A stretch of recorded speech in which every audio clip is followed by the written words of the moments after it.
Jaya Radha Madhava Punya Bihari.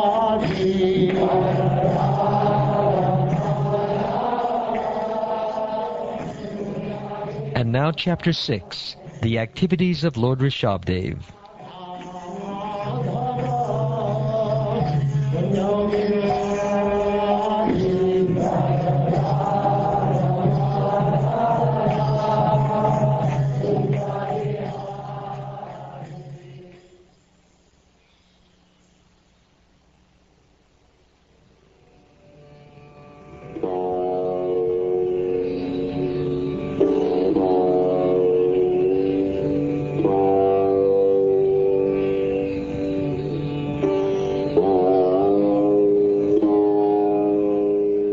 King Parikshit asked Shukdev Goswami, "My dear Lord, for those who are completely pure in heart, knowledge is attained by the practice of bhakti yoga, and attachment for fruitive activity is completely burned to ashes.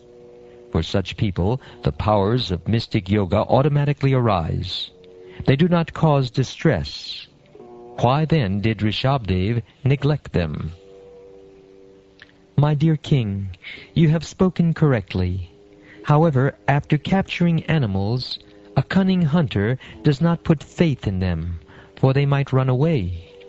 Similarly, those who are advanced in spiritual life do not put faith in the mind. Indeed, they always remain vigilant and watch the mind's action. All the learned scholars have given their opinion. The mind is, by nature, very restless, and one should not make friends with it. If we place full confidence in the mind, it may cheat us at any moment. Even Lord Shiva became agitated upon seeing the Mohini form of Lord Krishna, and Sobari Muni also fell down from the mature stage of yogic perfection. An unchaste woman is very easily carried away by paramours, and it sometimes happens that her husband is violently killed by her paramours. If the yogi gives his mind a chance and does not restrain it, his mind will give facility to enemies like lust, anger, and greed, and they will doubtlessly kill the yogi. The mind is the root cause of lust, anger, pride, greed, lamentation, illusion, and fear. Combined, these constitute bondage to fruitive activity. What learned man would put faith in the mind? Lord Rishabdev was the head of all kings and emperors within this universe, but assuming the dress and language of an avaduta, he acted as if dull and materially bound. Consequently, no one could observe his divine opulence.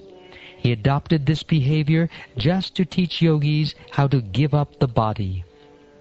Nonetheless, he maintained his original position as a plenary expansion of Lord Vasudeva, Krishna. Remaining always in that state, he gave up his pastimes as Lord Rishabdev within the material world. If, following in the footsteps of Lord Rishabdev, one can give up his subtle body, there is no chance that one will accept a material body again. Actually, Lord Rishabdev had no material body, but due to Yogamaya, he considered his body material, and therefore, because he played like an ordinary human being, he gave up the mentality of identifying with it. Following this principle, he began to wander all over the world. While traveling, he came to the province of Karnataka in South India and passed through Konka, Venka, and Kutaka. He had no plan to travel this way, but he arrived near Kutakachala and entered a forest there. He placed stones within his mouth and began to wander through the forest, naked and with his hair disheveled like a madman. While he was wandering about, a wild forest fire began. This fire was caused by the friction of bamboos which were being blown by the wind. In that fire, the entire forest near Kudakachula and the body of Lord Rishabdev were burnt to ashes.